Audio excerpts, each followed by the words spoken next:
en esta última sesión de nuestro curso sobre autores y partícipes. Como siempre, ¿habrá algún voluntario que por favor haga la reseña de lo que vimos la última sesión? Puede abrir directamente su micrófono, por favor, quien quiera participar.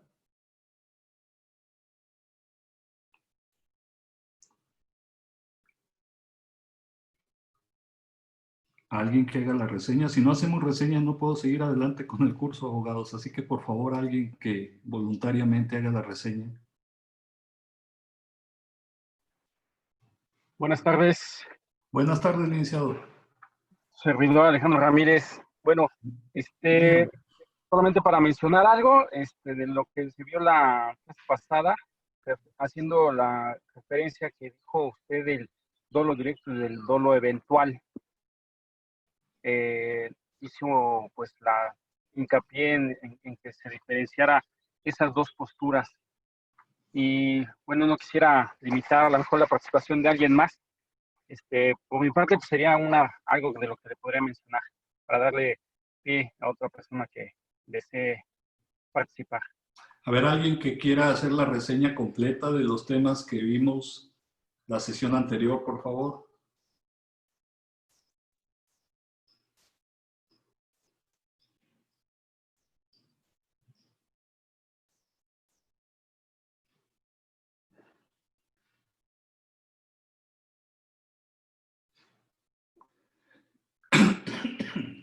¿Qué vimos, señores licenciados?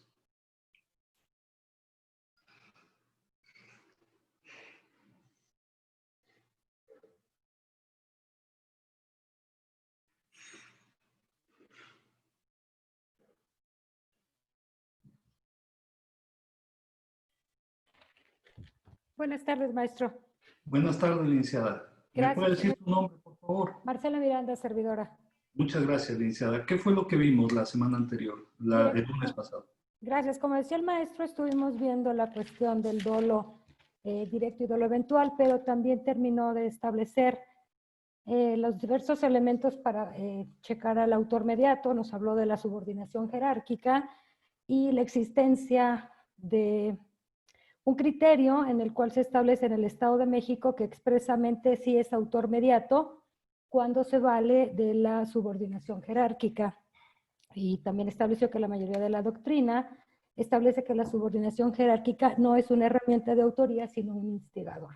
Entonces, el criterio que estaría... Ahí nada más me gustaría hacerle una precisión, licenciada. Sí. El criterio que existe de jurisprudencia es un criterio aislado, no se refiere al Código del Estado de México. Son dos parámetros diferentes. Okay. En el Código del Estado de México expresamente se señala la relación jerárquica, la subordinación, como mecanismo para la autoría mediata. Además de eso, hay un criterio, no recuerdo referente a qué código, la verdad, pero existe ese criterio que resuelve que sí es un mecanismo, es un criterio aislado, creo que es del 2004, una cosa así, licenciada, pero se refiere a otro código, no al del Estado de México. Ok, sí, tiene usted razón, de hecho así está, el Código del Estado de México expresamente establece que hay autoría mediata cuando se vale de la subordinación. Después nos dijo que en el Código Penal Federal y respecto al de la Ciudad de México, solo existía un criterio aislado y antiguo que reconoce a la subordinación jerárquica como herramienta de la autoría mediata. Y también señaló que la mayoría de la doctrina establece que la subordinación jerárquica no es una herramienta de la autoría mediata, sino un instigador. Es correcto. También nos estableció respecto de cuando se paga al instrumento, si es autor mediato o instigador, y nos estableció que según la jurisprudencia es instigación y la conducta mayoritaria está alineada con este criterio. La razón técnica de ello es que entre el autor mediato, la relación entre el autor mediato y el instrumento se rompe cuando el instrumento decide por sí mismo llevar a cabo el delito doloso y por lo tanto no hay relación de instrumentación porque el pagado, en este caso el sicario, decidió dolosamente y ya no está al servicio de persona alguna. También estableció que mientras la conducta del hombre de atrás es dolosa, el instrumento puede incurrir en un delito culposo cuando el error es de tipo vencible y también puede realizar una conducta que no es típica en atención a que el error, es invencible y se elimina. Y nos estableció respecto del dolo directo, los elementos conoce y quiere la realización de todos los elementos del tipo y también que el dolo eventual está conformado por los elementos de prever como posible el resultado y aceptarlo. Nos estableció que el dolo eventual recae sobre resultados secundarios, concomitantes o colaterales y también nos dijo son los únicos dos tipos que existen en nuestro código. Nos comentó la situación de la necesidad de ubicar debidamente cuál es el dolo que se verifica en la comisión de uno o varios delitos, porque refería a la situación del ejemplo de cuando se atropella a diversas personas que están junto a uno que es a quien yo tengo intención de privar de la vida mediante el elemento del atropello y determinar efectivamente que el dolo será directo respecto de la persona a la que privo de la vida con ese mecanismo, pero será eventual respecto a las personas que pudieran estar cerca de este y la carga que se le deja al Ministerio Público cuando no se establece debidamente el tipo de participación en cada uno de los ilícitos que pudieran verificarse. Y también nos estableció, por ejemplo, que las características técnicas del instrumento en la autoría mediata, que lo que usa, nos explicaba que lo que usa el hombre de atrás es la conducta del hombre de adelante. Y cuando no existe esto, entonces no hay una instrumentalización del mismo, porque lo que se ocuparía es la masa, el cuerpo de la persona, en la cual, pues evidentemente, no intervino la conducta del mismo. Y también nos dijo que si no existe intermediario porque el hombre de adelante no actúa, entonces no hay relación entre el resultado y la conducta. Y que para la autoría mediata es indispensable que el instrumento haya actuado y se requiere evidentemente que esa conducta haya sido voluntaria. También nos dijo que el hombre de enfrente debe realizar una acción que el hombre de atrás debe usar como herramienta el dolo de tipo para que el hombre de enfrente lleve a cabo esa conducta.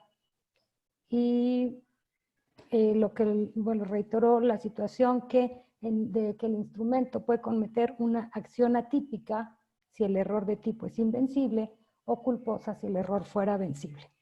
Y por lo tanto no es indispensable que la conducta del hombre de enfrente sea típica, pues ante esta situación del error según vencible o invencible, su conducta podrá ser culposa o atípica, en tanto que la del autor mediato o el hombre de atrás debe ser dolosa.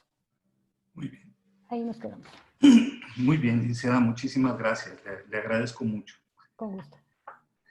Bien, señores licenciados, tienen ustedes una muy buena exposición de lo que vimos la sesión anterior. Me gustaría enfatizar algunos puntos que considero muy importantes y ejemplificar otros. Primero, lo que la licenciada Miranda ha destacado hace un momento, en el sentido de que lo que el autor mediato utiliza del instrumento es su conducta, su comportamiento, es un apuntamiento vital, es un apuntamiento fundamental para la autoría mediata.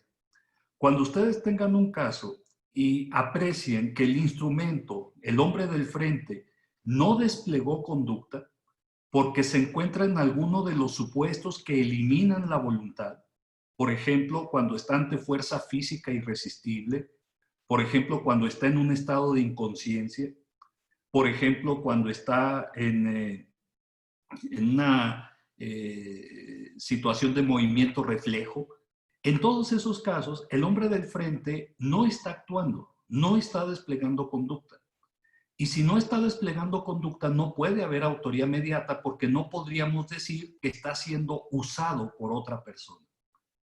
Hay un ejemplo que utilizo mucho en este punto de mi curso, señores licenciados. Si yo estoy detenido en un semáforo porque tengo la luz roja del semáforo y la gente está atravesando a pie enfrente de mi carro, y de pronto viene un vehículo por atrás del mío, lo golpea y me impulsa hacia adelante, de manera que atropello y mato a varios peatones.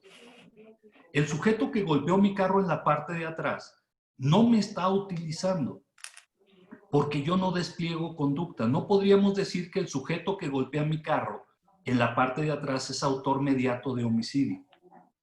En todo caso será autor inmediato. Arrojó un vehículo encima de los peatones. ¿Por qué? Porque el instrumento aparente, que soy yo con mi carro al frente, no estoy desplegando conducta, no estoy actuando, no estoy siendo usado por el sujeto de atrás. Adicionalmente, como les he apuntado en sesiones anteriores, el dolo es indispensable para la autoría mediata.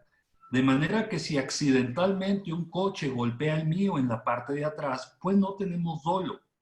Y si no tenemos dolo en el sujeto que golpea mi carro, pues entonces no podemos hablar de autoría mediata. Vean cómo todo hace sentido. Lo que tendríamos ahí en ese supuesto sería un caso de homicidio o lesiones o lo que sea, como autor inmediato culposo. Eso es lo que el sujeto que golpeó mi carro en la parte de atrás provocó o incurrió. Así que es un apuntamiento el que hace su compañera muy importante, que debemos destacar mucho para poder identificar en qué casos estamos ante una autoría mediata y en qué casos estamos ante una autoría inmediata. Ahora, bien, les voy a destacar un punto, señores licenciados, que es vital para que ustedes puedan distinguir entre los casos de instigación y autoría mediata. Factiblemente ya no nos va a dar el tiempo para estudiar la instigación, así que les puedo adelantar esta característica para distinguirla de la autoría mediata. Todos los casos de participación son accesorios de una forma de autoría. Tanto la instigación como la complicidad son figuras accesorias dependientes de una forma de autoría. En el caso de la autoría mediata, señores licenciados, el autor mediato no es dependiente del instrumento, no es accesorio del instrumento, el instigador sí lo es. Fíjense ustedes la diferencia entre el instigador y el autor mediato, en esencia. El autor mediato utiliza a una persona para que cometa un delito por él, mientras que el instigador convence a una persona para que lleve a cabo un delito doloso, esa persona por decisión propia, pero afectado de alguna forma influenciado por el instigador. El instigador influye en la decisión que toma el autor, pero el que finalmente lleva a cabo el delito doloso es el autor. Yo convenzo a cualquiera de ustedes para que mate a Emilio. Soy un instigador. En cambio, si yo utilizo a cualquiera de ustedes para matar a Emilio, soy un autor mediato. El instigador y el autor mediato tienen características muy diferentes en los hechos, señores licenciados. Para empezar, la más importante, el autor mediato tiene el dominio del hecho y el instigador no lo tiene. El instigador es una forma de intervención delictiva que depende de una forma de autoría. Para darles una idea, en muchos casos, en una gran cantidad de casos, señores licenciados, si se absuelve al autor, en automático se absuelve al instigador. No en todos, hay ciertas excepciones, pero en general así sucede. En cambio, si se absuelve al instrumento, no necesariamente se va a absolver al autor mediato. Sus responsabilidades corren por caminos diferentes. Este apuntamiento que voy a hacer enseguida es muy importante para todos ustedes en su práctica, para que puedan distinguir el instigador del autor mediato. Cuando se presenta un caso en el hombre del frente de atipicidad, como lo acaba de apuntar la señorita licenciada Miranda, si hay error de tipo, yo soy el hombre de atrás y engañé al instrumento, hay error de tipo. Ese error al que induzco al instrumento puede ser vencible o invencible para el instrumento. De tal suerte que si el error es vencible, el instrumento habrá cometido un delito culposo. Y ese mismo delito lo habrá cometido el hombre de atrás, el autor mediato, pero a título doloso. Si yo le doy a un compañero actor en una obra de teatro un arma verdadera y le hago creer que es de utilería para que mate a un tercer actor, y lo hace pensando que es de utilería, el que jaló el gatillo comete un homicidio imprudencial, pero el que le entregó el arma verdadera deliberadamente comete ese mismo delito de homicidio, pero doloso, porque tenía pleno conocimiento de que el arma era verdadera. Se trata del mismo delito, señores licenciados, pero a uno de ellos se le atribuye la comisión como autor material inmediato culposo y a otro se le atribuye la comisión de ese mismo delito como autor mediato doloso. Uno actúa con culpa, el engañado, y otro actúa con dolo, el engañador. ¿Sí me van siguiendo? Ahora vean, si el error al que induzco al instrumento, ese error de tipo es invencible, ustedes saben que el efecto del error de tipo invencible, de acuerdo a nuestro código, es eliminar el dolo, pero también eliminar la culpa. Es decir, como señaló la licenciada, genera atipicidad. De tal suerte que si el error es considerado por el juzgador como invencible, el instrumento, señores licenciados, habrá incurrido en una conducta atípica, él. Pero yo que lo induje, bueno, yo que lo utilicé para la comisión de ese delito, soy autor mediato doloso de ese delito, aunque el instrumento haya actuado atípicamente por considerarse invencible el error al que lo conduje. En el ejemplo del actor y del arma de fuego, si a la hora de juzgar al instrumento, al que jaló el gatillo y mató al otro actor, el juez considera, por la razón que ustedes estimen, que el error en que se encontraba el instrumento era invencible, entonces el juez lo va a absolver por atipicidad. Suponiendo que se convenza que hubiera un juez que creyera que se trata de un error invencible, lo va a absolver por atipicidad. Pero ese mismo juez habrá de condenar al hombre de atrás que estaba plenamente consciente, él sí, que el arma era verdadera y que actuó con todo el dolo para matar al tercer actor. Absuelve al primero por atipicidad, pero condena al segundo por homicidio doloso como autor mediato, utilizando a un instrumento valiéndose de un error de tipo invencible. Esa sería la estructura técnica completa, señores licenciados. Sé que mis colegas litigantes son muy dados a tratar de sorprender al Ministerio Público con razonamientos como este, por ejemplo. Señor agente del Ministerio Público, ahí tiene usted, el juez ya resolvió que hay atipicidad en el que jaló el gatillo. Aquí no hay delito. Así que haga favor de determinar el no ejercicio de la acción penal en favor de mi cliente, el hombre de atrás. Y muchos agentes del Ministerio Público que no tienen esta estructura caen en esa trampa. Ah, pues son atípicos los hechos, pues no tengo base para imputarle al autor mediato. No, sí tienen. La responsabilidad, recuerden, la culpabilidad es personalísima. Cada uno de los sujetos, dice el Código de la Ciudad de México, expresamente, responde en la medida de su propia culpabilidad. Así que si se absolvió por atipicidad al instrumento en la estructura de la autoría mediata, jóvenes, entonces todavía nos queda la posibilidad de la condena del autor mediato. Es un autor del delito. No es una persona ajena al delito, es un autor, solo que se trata de una forma de autoría diferente, que es la autoría mediata. Pero esa misma estructura, señores licenciados, y esto es lo que les quiero destacar como muy importante, no funciona igual en la instigación. Porque en la instigación el instigador sí es dependiente del autor. Si el autor es absuelto por atipicidad, entonces el instigador habrá convencido a una persona de llevar a cabo una conducta atípica. y eso no es delito. ¿Sí me siguen la gran diferencia que hay entre un instigador y un autor mediato? El autor mediato puede ser responsabilizado aún en el supuesto en que se absuelva el instrumento. En cambio, es muy difícil, son casos verdaderamente excepcionales. La regla es que si el autor es absuelto, el partícipe también lo será.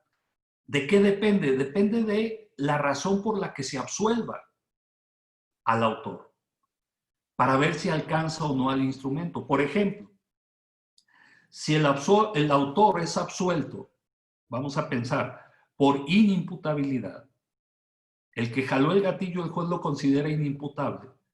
Entonces, esto lo que implicaría para el Ministerio Público, en automático, el instigador va a decir, ah, pues entonces me tienen que absolver a mí porque no incurrió la persona instigada, es un inimputable y por lo tanto no incurrió en un delito. No, espéreme, amigo, lo que usted hizo fue entonces utilizar a un inimputable. Y lo que voy a hacer es reclasificar su intervención. Ya no es usted instigador, de aquí en adelante usted va a ser autor mediato por haber usado a un inimputable. Sí me siguen. Es muy importante que ustedes aprecien esa diferencia para que en un caso concreto estén en condiciones de enfrentar el argumento de la defensa. Si se absuelve al hombre del frente, esto no implica en automático que se deba absolver al hombre de atrás. No es así porque no hay una relación de dependencia. Cada uno responde en la medida de su propia culpabilidad.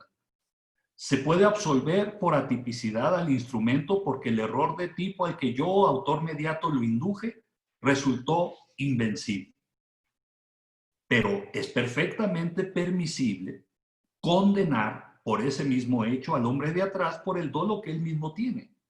Él sí conocía, a él no le beneficia el error en que el instrumento incurrió. Si no, imagínense, para quedar impune, lo único que yo tendría que hacer es engañar de tal forma al instrumento que no tuviera posibilidades de salir de su error, porque entonces, al ser error de tipo invencible, va a ser absuelto por atipicidad y yo voy a pretender entonces que se me absuelva también.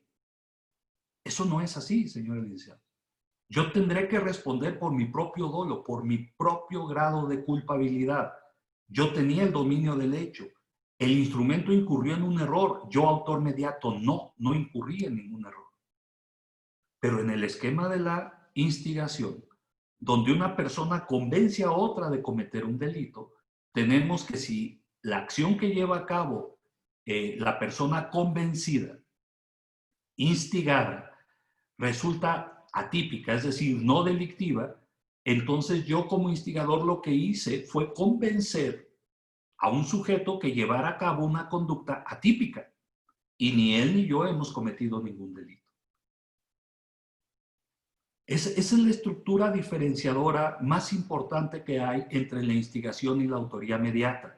La instigación es accesoria de la autoría, no existe por sí misma de manera autónoma. No existe el instigador per se, existe el instigador de un autor, se instigó a otro sujeto a cometer un delito. Instigar básicamente, señores licenciados, es convencer.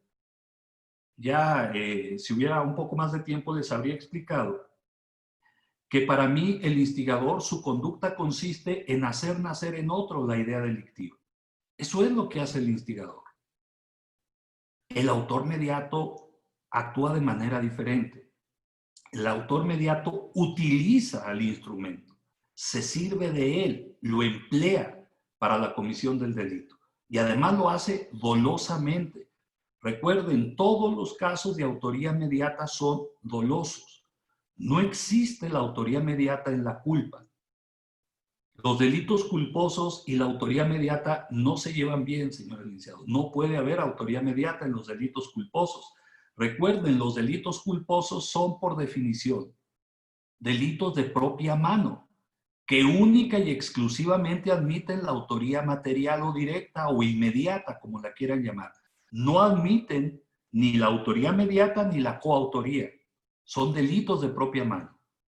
Así que nunca asocien en un caso, no debe existir autoría mediata con culpa. No caben en el mismo cajón, no caben en el mismo caso. Bien, Hay algunas preguntas por acá. Dice la señorita licenciada Romero. Dice, sin embargo, estuvimos viendo las reglas del concurso y que el delito está formado por 4 elementos, tales como acción, tipicidad, antijuricidad y culpabilidad. Asimismo, se tocó el tema de los diferentes tipos de dolo, la culpa y elementos subjetivos diferentes al dolo. Es correcto, eso lo vimos también la sesión anterior. El señor licenciado Isamar Cruz dice, continuando con el tema del autor mediato, hablábamos de otras formas mediante las cuales el hombre de atrás puede utilizar al hombre de enfrente para materializar la conducta constitutiva de delito. Estas otras formas podrían ser la amenaza y la subordinación jerárquica. Y veíamos, supongo que debió decir, y veíamos que para que haya autoría mediata se necesita de un dolo directo, conocer y querer el resultado. También hablamos de indirecto, dolo eventual, culpa con representación. Bueno, indirecto no existe, el dolo indirecto ya no existe, lo que existe es el dolo directo y el dolo eventual. Y efectivamente, el autor mediato debe actuar con dolo cualquiera de los dos que existen, dolo directo o dolo eventual, pero debe tener dolo. Yo les comentaba la sesión anterior, hablando de los dolos, señores licenciados, que por alguna razón el Ministerio Público desdeña mucho, desprecia mucho utilizar el dolo eventual. No sé a qué se debe, no sé si porque tengan la errónea creencia, el agente del Ministerio Público, que el dolo eventual es favorecedor del delincuente. No lo es. Es un delito doloso. El rango de pena es el que corresponde al delito doloso. No importa que sea dolo directo o dolo eventual, el rango de pena es el mismo. El delito se habrá cometido dolosamente. Sin embargo, casos que claramente son delitos cometidos con dolo eventual, el Ministerio Público los persigue en los tribunales con dolo directo. Y eso lo que hace, señores licenciados, es arrojar sobre sus compañeros de litigación la obligación, la carga de probar las características del dolo directo. Y muchas veces no lo pueden hacer, a pesar de lo abrumador de los hechos. Vamos a ver un par de ejemplos. Ya sé que los vimos, pero voy a variar un poco con otros ejemplos. La diferencia entre dolo eventual y dolo directo. Es muy importante que ustedes mentalicen el contenido del dolo directo y el contenido del dolo eventual. Recuerden, en el dolo directo el sujeto va por ese resultado, eso es lo que quiere. El delito cometido es lo que el sujeto buscaba cometer. En el dolo eventual no. En el dolo eventual el sujeto tenía otra finalidad diferente, cualquier otra. Dijimos, no necesariamente delictiva. Incluso la finalidad que el sujeto puede buscar como de primer grado, como finalidad, digamos, principal finalidad, puede ser legítima, puede ser lícita. Pero la consecuencia secundaria no, y la acepta. Ese es el dolo eventual. El sujeto calcula que se va a dar un resultado diferente al que él estima y lo acepta, indiferente. Vamos a ver un ejemplo, señores licenciados. Hubo un caso, espero que ninguno de ustedes haya intervenido en él, y si fue, pues será muy interesante escuchar sus puntos de vista. Muy conocido en la prensa, aquí en la Ciudad de México. Sucede que una persona fue detenida en la Avenida de los Insurgentes en un alcoholímetro. El conductor de aquel coche iba en estado de ebriedad y estaba, pues, temeroso de las consecuencias de manejar en ese estado. Así que en un momento dado se dio a la fuga de ese punto de revisión, pero se llevó en el frente de su carro a un oficial de policía colgado. Varias cuadras, varios cientos de metros se trasladó aquel hombre con el oficial de policía enfrente de él, viéndolo, golpeando la parte frontal de su carro, gritándole que se detuviera. Y sin embargo, aquel conductor no se detuvo. Según las notas de prensa, fue y chocó cerca de donde está la Nunciatura Apostólica, ahí en Insurgentes. Hay quienes escribieron, no sé si sea verdad, que chocó con la estatua del Papa. y como llevaba al oficial de policía colgado en el frente de su carro, lo privó de la vida. La Procuraduría lo detuvo afortunadamente y lo llevó a juicio. Debo confesarles que uno de los abogados defensores, el responsable de la defensa de ese caso, en ese entonces me contactó y me pidió un consejo técnico para llevar a cabo la defensa. Y le dije, señor licenciado, le voy a dar un consejo muy importante, por favor anote. Tomó su pluma y me dijo, dígame, estoy listo. Le dije, cobre por anticipado. Ese fue el consejo que le dije. Cobre por adelantado. No hay manera que usted defienda ese caso. La única manera es estar a la expectativa de cualquier imprecisión por parte del Ministerio Público y explotarla. ¿Qué va a alegar? Llevaba a la persona enfrente y no se detuvo. Fíjense ustedes, evidentemente estamos ante un delito doloso, pero los invito a que reflexionemos todos si se trata de un dolo directo o se trata de un dolo eventual. ¿Cómo tendría que haber sucedido el hecho para que habláramos de un dolo directo? Tendríamos que afirmar que el conductor se dio a la fuga y se arrancó con el oficial de policía en el frente de su carro con la intención de matarlo. Que aquella persona lo que quería en su loca carrera era privar de la vida al oficial de policía. Eso es dolo directo. Lo que él quería directamente, lo que buscaba. La otra es acepción, el otro escenario, el otro dolo eventual. El sujeto quería escapar de la autoridad. Sabía que podía privar de la vida al oficial de policía y no le importó con tal de escapar. ¿Cuál de los dos escenarios creen que se presentó? A mí me parece muy obvio que fue el segundo. A mí me parece que el sujeto no se arrancó con la intención de asesinar al policía que lo estaba revisando. Lo que quería era escapar de ahí. Y no le importaba en el proceso las consecuencias de sus actos. Era un homicidio doloso, sin duda alguna, pero el dolo era eventual. Pues bien, la Procuraduría persiguió ese caso, señores licenciados, como homicidio con dolo directo. Y hasta donde me han dicho, no fue capaz de probar el dolo directo. En lo que podemos caer procesalmente es en aferrarnos a convertir en dolo directo todos los casos. Y eso lo que puede generar es impunidad. Porque el juez, les repito, como les dije en la primera sesión, no puede perfeccionar la acusación, señores licenciados. No puede modificar los términos en que el Ministerio Público persiga un caso.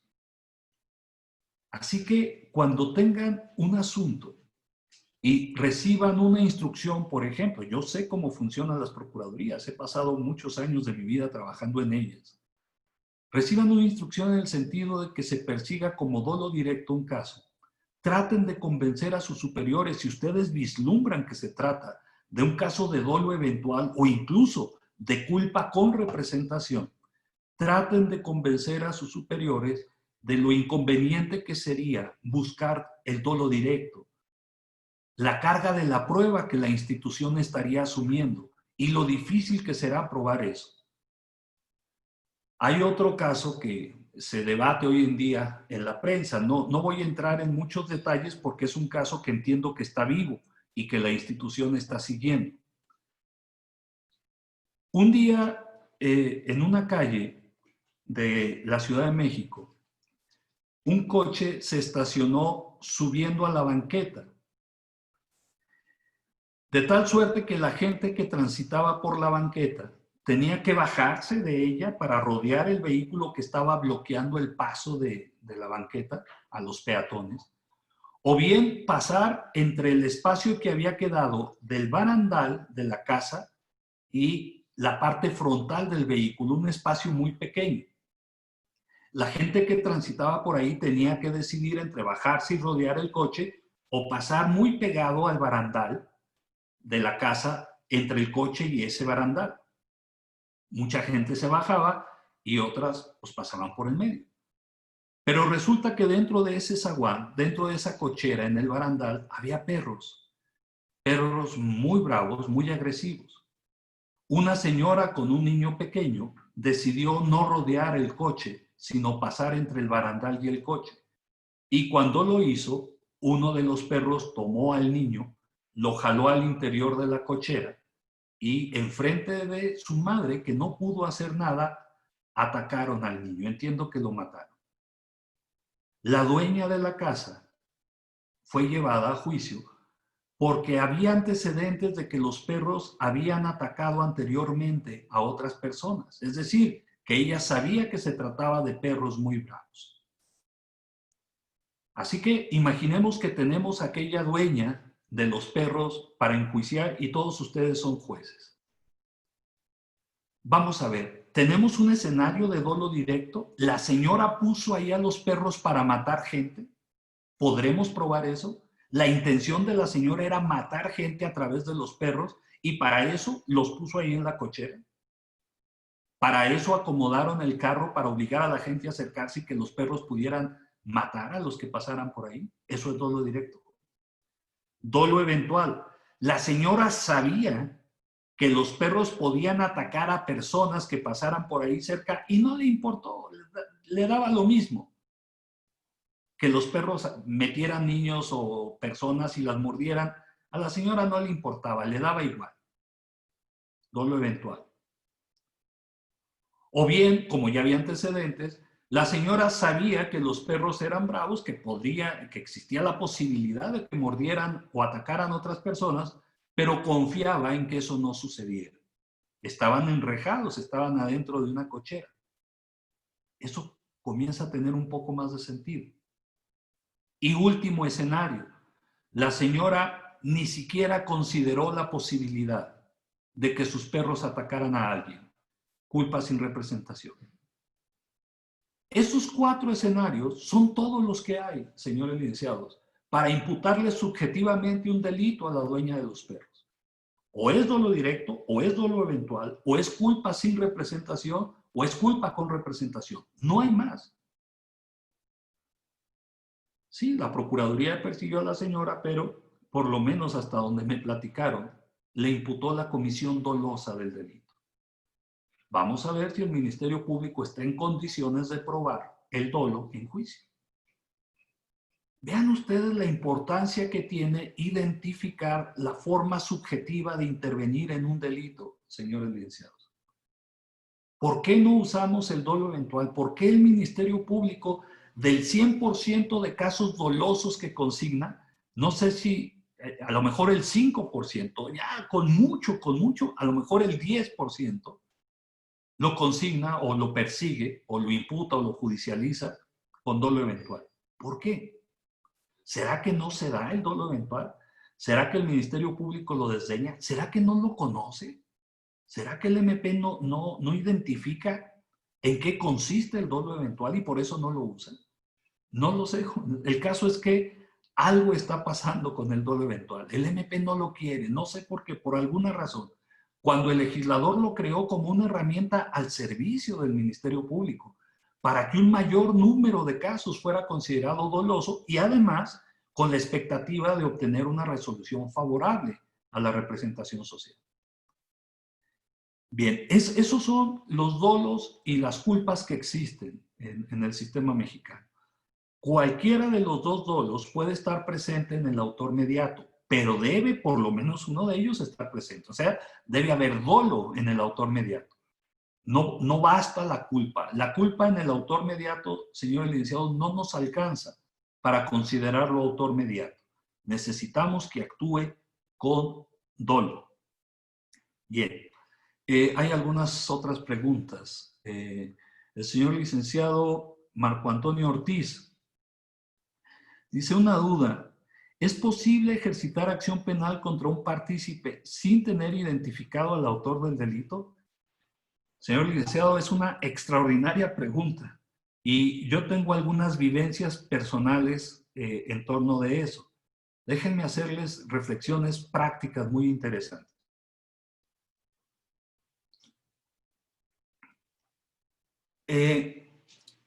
Cuando ustedes buscan la responsabilidad de un partícipe, un instigador, un cómplice, lo que le imputan es haber participado de alguna forma con el autor de un delito. Al instigador le imputan haber convencido al autor del delito. Al cómplice le imputan haber ayudado al autor del delito. La pregunta del señor licenciado Ortiz es si es posible proceder contra el partícipe sin haber identificado previamente al autor.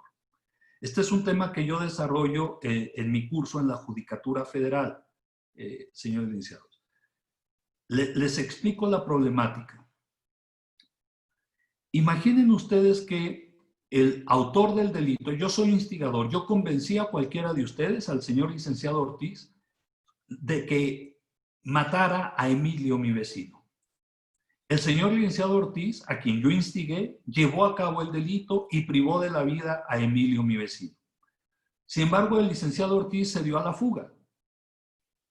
Yo me quedé en mi casa y ustedes, ministerios públicos en la investigación, determinan la responsabilidad del licenciado Ortiz como autor y mi responsabilidad como partícipe e instigador.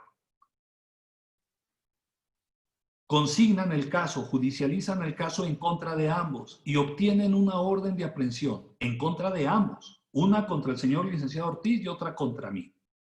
Él como autor directo y material del homicidio y yo como instigador de ese mismo homicidio. Pero el señor licenciado Ortiz se fue, se evadió, se escondió y yo sigo aquí en mi casa de manera que la policía me detiene a mí primero. Y ustedes me llevan a juicio.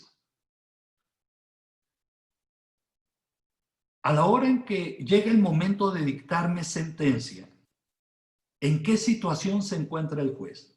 Fíjense ustedes, el juez me tiene que condenar, si quiere hacerlo, por haber ayudado a una persona que está prófuga a cometer un delito de homicidio. La única manera en que el partícipe puede ser condenado es cuando se afirma que el autor cometió el delito o por lo menos incurrió en una tentativa punible de ese delito. Esto lo dice el Código de la Ciudad de México. Si tú quieres condenar al instigador, tienes que probar que la persona instigada cometió el delito al cual fue instigado o por lo menos incurrió en una tentativa. Así que el juez se encuentra en la situación de condenarme a mí como instigador, señalando que soy responsable por haber convencido al señor licenciado Ortiz, que está prófugo, que no ha sido enjuiciado, y que el señor licenciado Ortiz cometió el delito de homicidio o por lo menos incurrió en la tentativa punible de este. No hay otra forma en que me puedan condenar como instigador. Tienen que decirme por un elemental derecho de defensa, por mis garantías individuales, qué es lo que se me imputa. Haber convencido al autor de un delito a que lo llevara a cabo y ese delito, ese autor efectivamente lo llevó a cabo. Solo en ese escenario me pueden condenar. Sí, nada más que el autor está prófugo y no ha sido enjuiciado. Si pretenden condenarme como instigador, el juez ineludiblemente tiene que afirmar que me condena porque el autor a quien yo instigué cometió el delito. O por lo menos incurrió en tentativa punible de él. Pero aquí el gran problema, señores licenciados, es que ese autor no ha sido enjuiciado. El juez estará prejuzgando la responsabilidad del autor. Estará condenando indirectamente al autor sin haberlo oído y sin que hubiera sido vencido en juicio. ¿Qué es lo que va a pasar? Que cuando aparezca el autor y sea detenido, va a promover un amparo, lo va a ganar y va a conseguir una reposición del procedimiento en donde se me condenó a mí. Porque va a decir aquel autor detenido, oye, a mí ya me juzgaron, ya dijo el juez que yo soy responsable de homicidio y por eso condenó al que me instigó. Así que ya me juzgó en ausencia. Ya determinó mi responsabilidad sin darme oportunidad de defenderme. Y eso es violatorio de derechos fundamentales. Vean el callejón sin salida en el que se encuentra el juzgador. Si el juzgador quiere condenar al instigador, al partícipe, sin tener al autor detenido, como menciona el señor licenciado Ortiz, corre el altísimo riesgo de que le repongan el procedimiento por condenar en ausencia al autor. ¿Qué es lo que hacen en la práctica los jueces cuando se presenta esta situación? Tratan de eludir mencionar por su nombre al autor prófugo. Y entonces el instigador determinó a una persona, hasta hoy prófuga, a que llevara a cabo el delito de esta y de esta y de esta manera. Imagínense ustedes, si yo instigo a un delito y el autor comete un delito diferente, a mí no me lo pueden imputar. Así que para condenarme, el juez tiene que sostener en su condena que el delito al cual yo instigué, efectivamente ese delito y no otro, fue cometido precisamente por el autor al que yo instigué. Por eso me va a condenar, eso es lo que me imputa. ¿Cómo puede el juez en esa necesidad evitar mencionar la responsabilidad del autor? No se puede, señor licenciado. No es posible procesalmente. El juez no tiene otro camino que afirmar que mi responsabilidad se basa en el hecho de que el delito al cual yo determiné al autor efectivamente fue cometido por el autor. Si no, ¿cómo me va a condenar como instigador? Así que la oportunidad del autor para reponer el procedimiento es enorme. Cuando no, es un amparo de fondo, jóvenes, por haber sido condenado en ausencia, porque el juez prejuzgó. Para empezar, ese juez no va a poder juzgar al autor. Eso, el juez se tendría que excusar para no juzgar al autor, porque ya se pronunció, ya emitió su criterio. Ahora bien, señores licenciados, ¿qué alternativa tienen los jueces? Lo que hacen en la práctica es tratar de eludir mencionar el nombre e identificar al autor. Pero es relativamente fácil para un abogado defensor con cierta experiencia obligar al juez a que aborde el nombre. ¿Cómo? Pues haciendo que los testigos lo mencionen, haciendo que el Ministerio Público haga referencia al autor, exhibiendo la orden incluso contra el autor, preguntándole a los testigos o pidiendo en vía de aclaración al Ministerio Público que aclare a quién instigó mi cliente, cómo lo instigó. El código dice que el delito instigado debe haberse llevado por lo menos al grado de tentativa punible o bien haberse cometido. Que aclare el Ministerio Público a cuál hipótesis, en qué hipótesis se basa la imputación de mi defendido. ¿El delito se cometió o quedó en grado de tentativa? Y finalmente, que aclare el Ministerio Público a quién instigó mi defendido. Es relativamente fácil. El juez, ni modo que diga el juez, no puedo decirle a quién instigó. A ver, ¿cómo? O sea, usted va a juzgar a mi defendido por haber instigado a una persona y no le quiere decir a quién. Pues, ¿en dónde está su derecho de defensa? Es ineludible, señor licenciado, es inevitable. Así que los jueces no tienen mucho camino. Si condenan, deben estar conscientes. Incluso un magistrado me decía que eso puede llegar a representar responsabilidad para el juez. El juez debe estar consciente que está metiéndose en un riesgo muy importante al condenar o pronunciarse sobre la responsabilidad de una persona que está evadida y que no está enjuiciada. Fíjense ustedes, tampoco para absolver tiene el juez un fundamento claro. Porque ustedes saben que para absolver se tiene que resolver que el delito no fue cometido o que habiendo sido cometido no fue cometido por el enjuiciado. Así que el hecho de que falte el autor para poder condenar al partícipe no es una razón que tenga fundamento legal para absolver al partícipe. El juez no podría decir, te absuelvo, instigador, porque no hemos detenido al autor.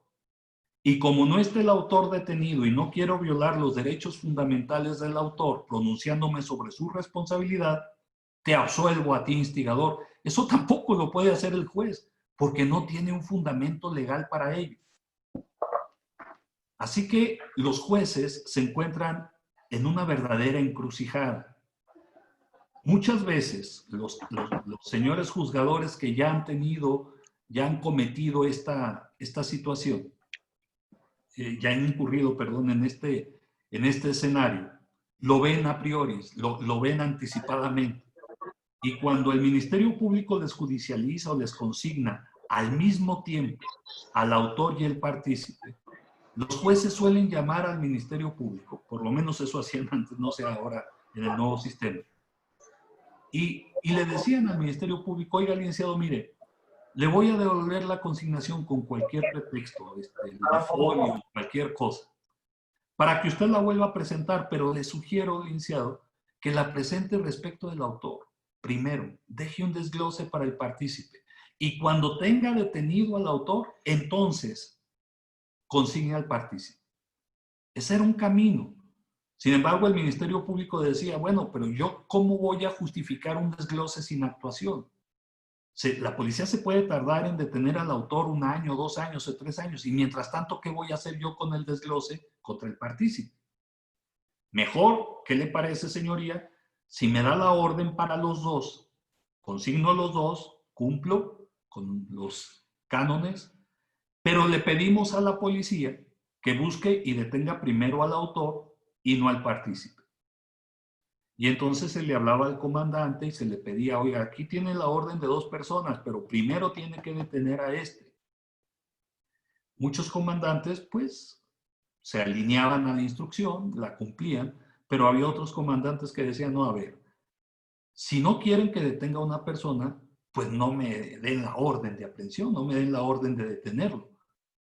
Porque lo que están haciendo es cumplir ustedes con su trabajo, emitir la orden y me piden que yo no cumpla con el mío. Es decir, que no la ejecute. Si ustedes me dan una orden, yo los voy a buscar y al que encuentre lo detengo, porque ese es mi trabajo. Pero si no quieren que detenga primero a uno y luego a otro, pues entonces no me ordenen al mismo tiempo que los detengan. Porque lo que me están pidiendo es que el que incurra en responsabilidad soy yo.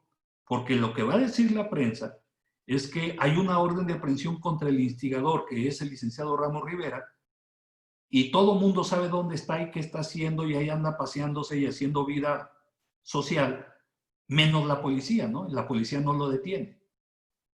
Entonces, no, para evitar eso, mejor denme la orden, nada más del autor, y ya cuando quieran que detenga también al partícipe, pues me da también esa orden.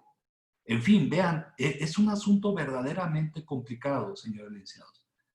Cuando ustedes tengan un caso donde haya partícipes y donde haya autores, mediten muy bien su estrategia procesal. Mediten muy bien sus tiempos. Estén conscientes que si se presenta a juicio primero el partícipe, van a generar una enorme ventaja al autor, en muchos sentidos. Va a conocer las pruebas y el expediente a través del enjuiciamiento del partícipe. Va a saber la postura y los argumentos del Ministerio Público.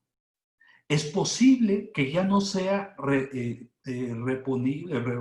repetible el juicio si se ordena la reposición, porque, por ejemplo, se hayan agotado las muestras, porque los testigos ya no existan, se hayan ido o hayan muerto. Ya no es posible reponer el juicio, ha pasado mucho tiempo.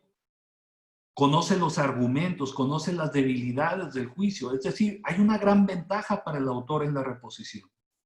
Cuando tengan un caso así, señores licenciados, hagan una estrategia procesal muy inteligente, mediten sus tiempos, calculen sus tiempos, no lleven el caso simultáneamente o al mismo tiempo respecto del autor y el partícipe, porque se pueden topar con este escenario, que tampoco a los jueces les gusta, porque ellos saben que están en una situación muy incómoda, donde no tienen una salida.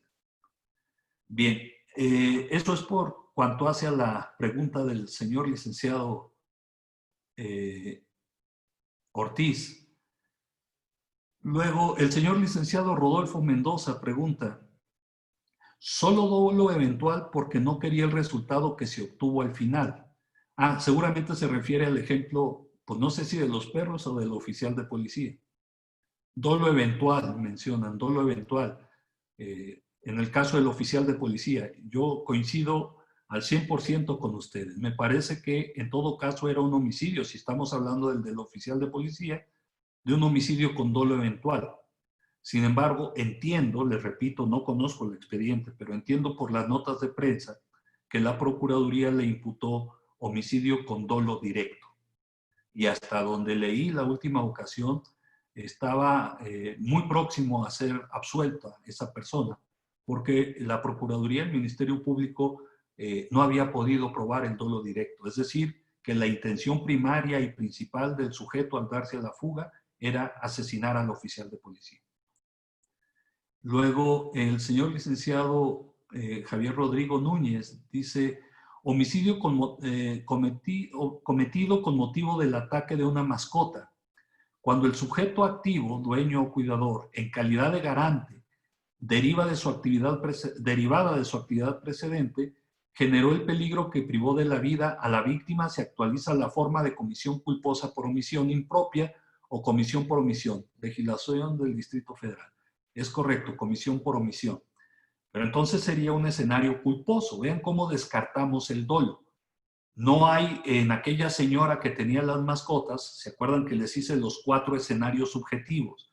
Dolo directo, quería matar. Dolo eventual, sabía que podía haber muertes y no le importó. Culpa con representación, sabía la señora que podía haber muertes, pero confiaba en que no se produjera. Y finalmente, culpa sin representación. El escenario más claro es la culpa, ya sea por acción o por omisión. Aquí el Poder Judicial determinó que era omisión culposa. Sin embargo, les repito, según las notas de prensa, porque no conozco el caso, la Procuraduría buscó la responsabilidad dolosa, por lo menos la analizó internamente, dado que había antecedentes de ataques de los mismos perros. Entonces, vean, no siempre lo que tenemos alcanza para el dolo. No nos casemos con el dolo en todos los casos. No tratemos de convertir en dolosos casos que no lo son, porque lo que estaremos generando es una gran oportunidad para la defensa, para la absolución. A veces el delito no es doloso y así hay que imputarlo.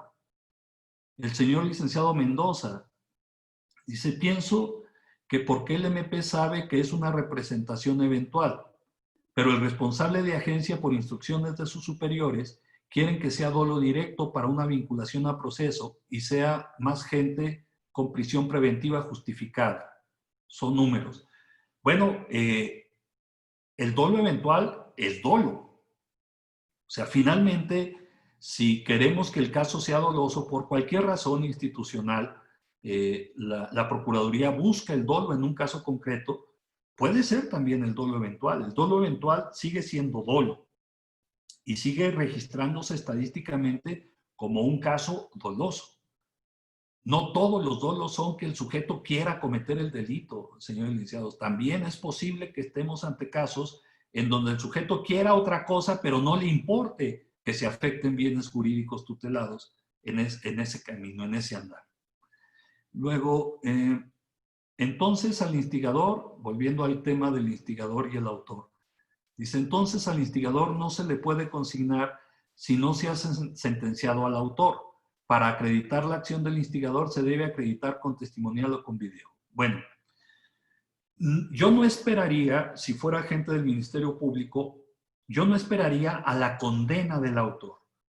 A mí me parece que si ya tengo detenido y sujeto a juicio al autor, un auto de vinculación a proceso, con eso es suficiente para entonces ejecutar la orden de aprehensión y llevar a juicio al partícipe.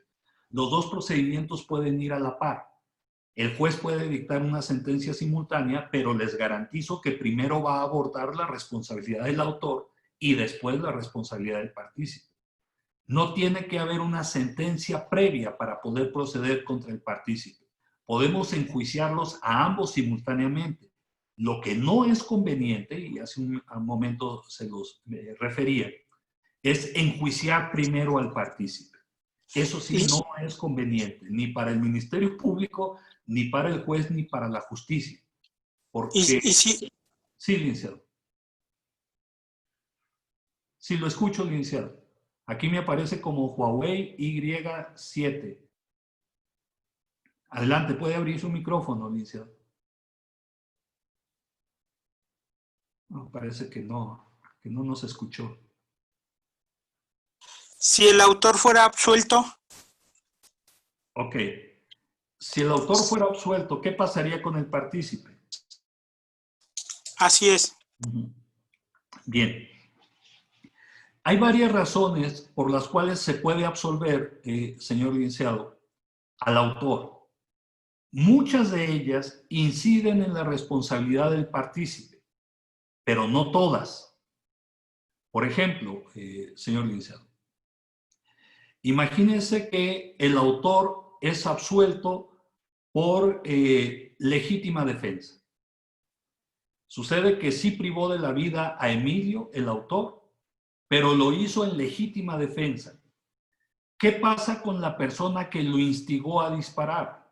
Básicamente, el instigador entonces habrá instigado a una persona, al autor, a defenderse, porque privó de la vida a Emilio en legítima defensa. Quien lo instigó a eso, lo instigó a una legítima defensa. Así que cuando el autor es absuelto por una causa de justificación, por ejemplo, la legítima defensa, entonces el instigador debe ser también absuelto porque habrá instigado a una acción justificada por la legítima defensa. Y si el autor no cometió un delito, pues el instigador tampoco. Sin embargo, señor licenciado, es posible que el autor del delito sea absuelto por causas que no alcanzan a beneficiar al instigador, que en todo caso cambian su intervención en el delito, pero sigue siendo responsable de él. Por ejemplo, hace un rato lo mencionaba, si resulta que el autor del delito era inimputable cuando lo llevó a cabo, entonces se absuelve al autor del delito por inimputabilidad. Se le dirige a las instancias competentes para una medida de seguridad, pero los inimputables, sabemos, no pueden cometer delitos.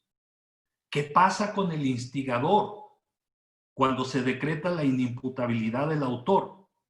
Desde mi punto de vista, esa absolución por inimputabilidad no beneficia al instigador, porque tendremos un caso entonces donde el instigador se valió de un inimputable.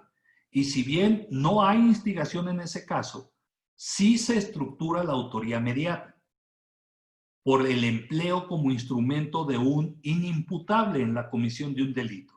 Lo que el Ministerio Público tendría que hacer desde mi punto de vista es, si está todavía en condiciones procesales de hacerlo, reclasificar inmediatamente la intervención, el carácter con el que interviene el originalmente conocido como instigador, que ahora, en virtud de la inimputabilidad del autor, será considerado o deberá ser considerado autor mediato. Porque como hemos visto, es autor mediato el que se sirve de un inimputable. Entonces, tendríamos ahí un caso en donde la causa de absolución del autor no alcanza a favorecer al instigador. Hay otras razones, licenciados, que ya les he mencionado ejemplos, que no propician en automático que absuelvan al instigador si es absuelto el autor. Por ejemplo, si el juez resuelve que el autor no obró voluntariamente, que el autor no desplegó conducta, es decir, que estaba, por ejemplo, inconsciente en el momento en que el delito se llevó a cabo, entonces el aparente partícipe o instigador en realidad es un autor inmediato del delito, porque utilizó a una persona que no desplegó conducta. Entonces vean, por eso les decía hace un rato, la participación es accesoria de la forma de autoría. Esto implica que en la gran mayoría de los casos, cuando el autor es absuelto, el instigador debe ser absuelto también. Sin embargo, no en todos los casos, la absolución del autor conlleva en automático la absolución del partícipe. Tendríamos que analizar el caso concreto para ver si, de acuerdo a las reglas de la responsabilidad, el principio de culpabilidad, es o no susceptible de ser absuelto también el partícipe. Luego tenemos el señor licenciado Raimundo Sánchez. Dice, buenas tardes. Soy Raimundo Sánchez Cepeda. En la plataforma ya pasé lista y aparezco presente en las dos últimas sesiones, pero en las anteriores aparece el signo de interrogación. Espero que puedan auxiliarme. Bueno, eso le corresponde a los señores monitores. Luego, el señor licenciado Evaristo Martínez dice, tesis penal novena época, el número de registro 191883. Supongo que se refiere a la tesis de los animales, de la culpa en los delitos de comisión por omisión. Luego, el señor, enseguida el señor licenciado Evaristo Martínez menciona este criterio. Dice, instigador, prueba del dolo, del.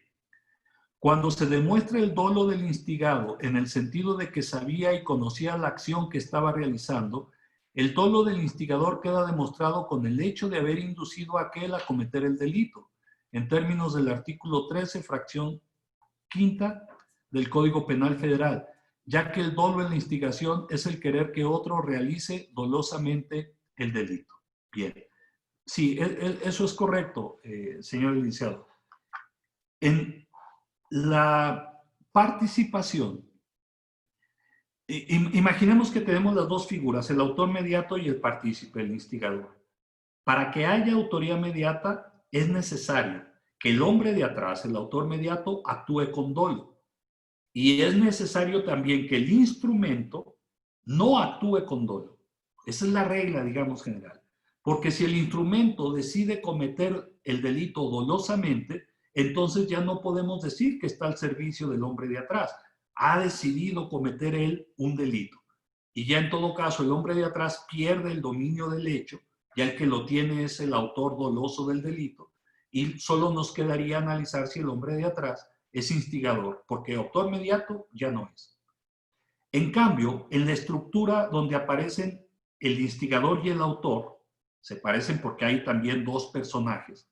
El instigador que convence al autor del delito de llevarlo a cabo. Ambos sujetos, tanto el instigador como el autor, los dos deben obrar con dolo. El instigador determina dolosamente a otro a cometer un delito también doloso. No puede haber, señores licenciados, instigación a la comisión culposa de un delito. Eso no existe. ¿Por qué razón? Me voy a desviar un poquito de la autoría mediata, pero dada la pregunta y el comentario del señor licenciado, lo hago con mucho gusto. En los delitos culposos, el resultado, señores licenciados, está sujeto a reglas de azar. Nadie sabe si el resultado se va a producir o no. Existe la prevención, el sujeto anticipa el resultado, pero no sabe si se va a producir. Es como si ustedes, por ejemplo, deciden ir a toda velocidad a Acapulco y hoy es fin de semana, así que saliendo de su guardia se van a toda velocidad a Acapulco. Van rompiendo las reglas de tránsito, van a exceso de velocidad porque quieren llegar pronto. Ustedes están conscientes que el exceso de velocidad puede traer aparejado un accidente, que pueden chocar o que pueden volcar o que pueden atropellar a alguien. Sin embargo, confían en que eso no se produzca, en que eso no suceda. Nadie puede decir, antes de que suceda, que el resultado se va a producir. Existe la posibilidad, pero nada más. Nadie puede decir con certeza que van a chocar o que van a atropellar a uno, a dos o a tres, o que no van a atropellar a nadie, o que no va a pasar nada. Nadie lo puede asegurar, señor licenciado. Eso sucede en todos los delitos culposos. El resultado es aleatorio. Está sujeto a las reglas de azar. Es azaroso. Así que ninguna persona puede instigar a la realización de un resultado futuro incierto. No puede haber instigación a un delito culposo porque nadie puede tener la certeza de que el delito se va a cometer. Por esa razón, la instigación es dolosa y siempre se da respecto de la comisión de un delito también doloso. El señor licenciado Sánchez dice, buenas tardes, bueno, esto ya lo leí. Y son todos los comentarios que hay hasta este momento. Bien, volvemos entonces, nos desviamos un poquito, pero volvemos al tema de la autoría mediata. Decíamos que estamos revisando las características técnicas del instrumento, de la persona que es usada por el hombre de atrás como instrumento para cometer el delito.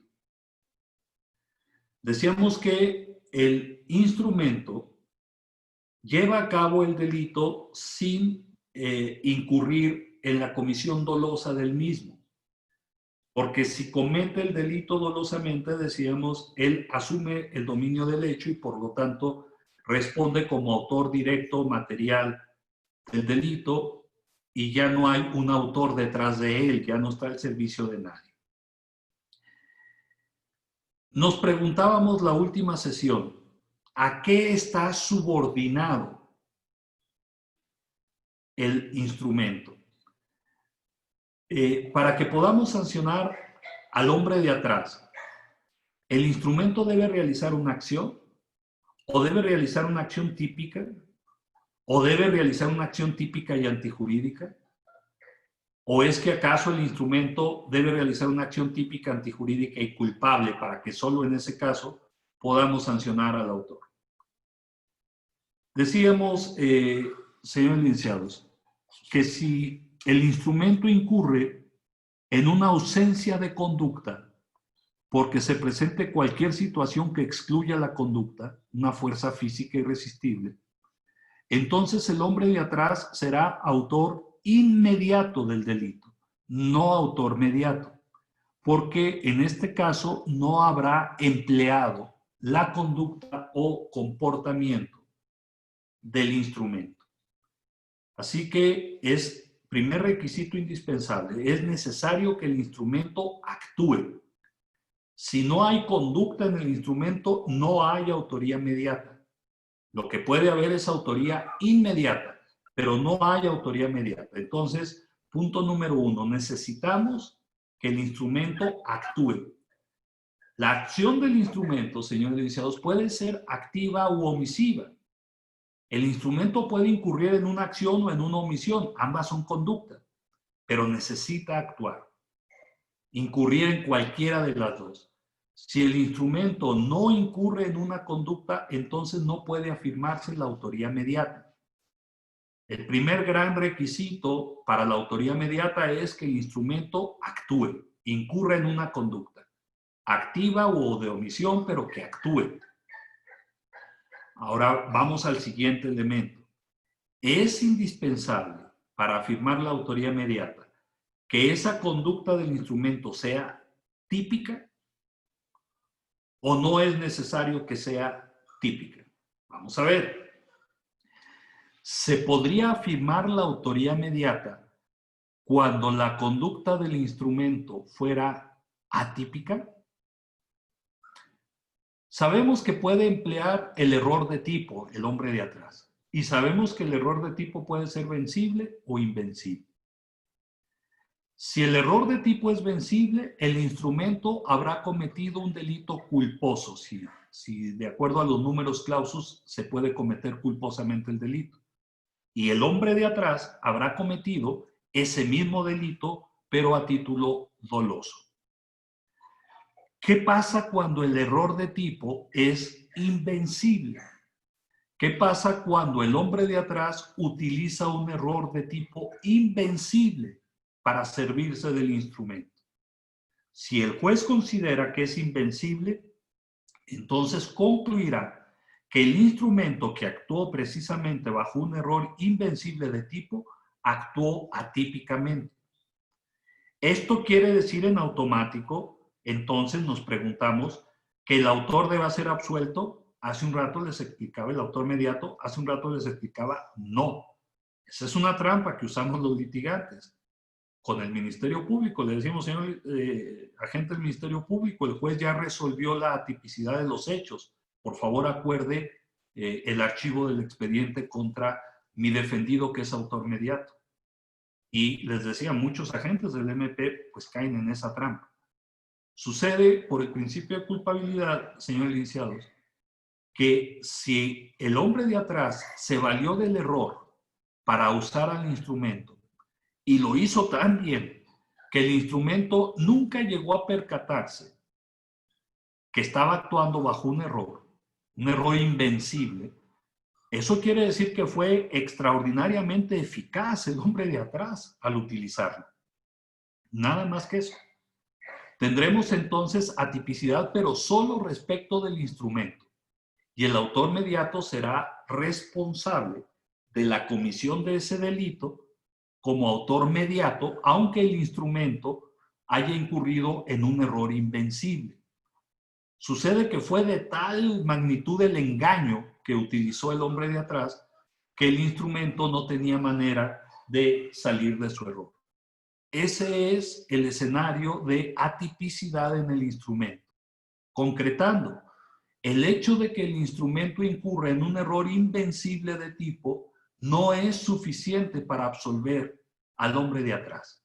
Al contrario, será una prueba clara de que el hombre de atrás utilizó el error o indujo al error invencible de tipo al instrumento. Así que es indispensable que el instrumento actúe. No es indispensable que la acción del instrumento sea típica.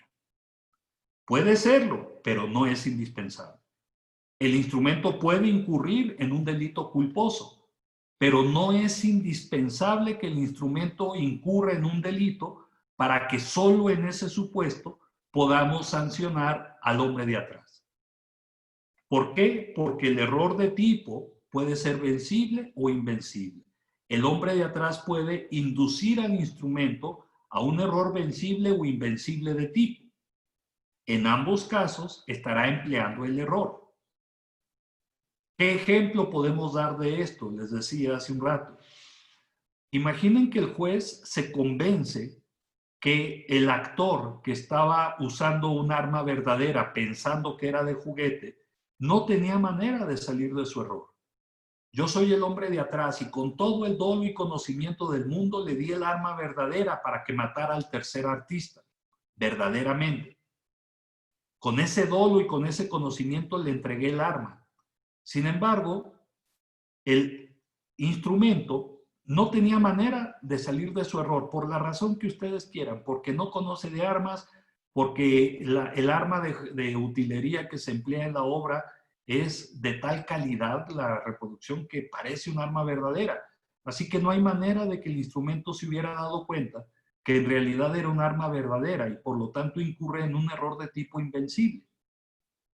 Si eso es así, entonces el juez va a poder establecer un error de tipo invencible y por lo tanto atipicidad en el instrumento.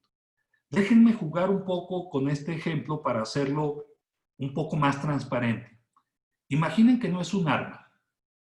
Imaginen que según la obra de teatro, el instrumento vaciaba aparentemente un veneno en el café del tercer artista, una sustancia líquida que según la obra de teatro era veneno, quería matar al tercer artista según la obra. Y durante las 200 reproducciones previas de esa obra, lo que había echado en su café era realmente agua con azúcar, haciendo creer que era veneno y bueno, la persona que tomaba el café simulaba que se envenenaba y así continuaba la obra. Pero yo engaño al instrumento y en lugar de darle agua con azúcar, ahora sí le doy verdadero veneno, que es igual, físicamente igual, es transparente y es líquido. No hay manera, pues, de que el instrumento salga de su error y vea que es veneno verdadero y no agua con azúcar, como ha sido en las 200 representaciones previas. Y vierte el veneno verdadero en el café del tercer artista y lo mata. Si el juez se convence que el instrumento no tenía manera de salir de su error, no tenía la posibilidad de descubrir que en realidad estaba siendo utilizado, lo va a absolver por atipicidad, error de tipo invencible, pero va a condenar al hombre de atrás que deliberadamente entregó el veneno verdadero. ¿Sí me siguen? El ejemplo más claro y más creíble que puedo darles, señores licenciados, es el médico que deliberadamente le entrega a la madre del niño enfermo, del bebé enfermo, un medicamento que el médico sabe que va a privar de la vida al niño y le entrega ese medicamento a la madre con la indicación médica de que le inyecte ese medicamento al niño ese mismo día. La madre que no conoce un ápice de medicina confía en el médico, inyecta al niño y lo priva de la vida. Factiblemente el juez va a absolver a la madre porque no tenía manera de saber que aquella sustancia que le estaba inyectando a su hijo no era un medicamento, sino por el contrario una sustancia que lo privaría de la vida. Pero el médico sí lo sabía. El hecho de que se absuelva a la madre no es suficiente argumento, desde luego, para absolver al médico que con todo el dolo y la dañada intención envenenó al menor, utilizando a la madre y engañándola, haciéndole creer que aquello era un medicamento que salvaría la vida del niño. Vean entonces, señores licenciados, cómo si el juez se convence de que el instrumento actuó atípicamente por un error invencible de tipo en los términos del Código de la Ciudad de México, eso es totalmente independiente de la valoración de responsabilidad que va a hacer respecto del autor del delito. Así que cuando algún litigante llegue con ustedes y les diga, ya el juez determinó atípico a los hechos, señor licenciado, para que por favor usted resuelva el archivo de la carpeta que esté integrando en contra de mi defendido, el hombre de atrás, no caigan en esa trampa. Se trata de responsabilidades totalmente independientes, totalmente autónomas, por el principio de culpabilidad. Entonces tenemos, es indispensable que el instrumento actúe. No es indispensable que su conducta sea típica. Vamos a ver, ¿será indispensable que su conducta sea antijurídica? ¿Es posible que haya autoría mediata respecto de una persona que actúa de manera justificada?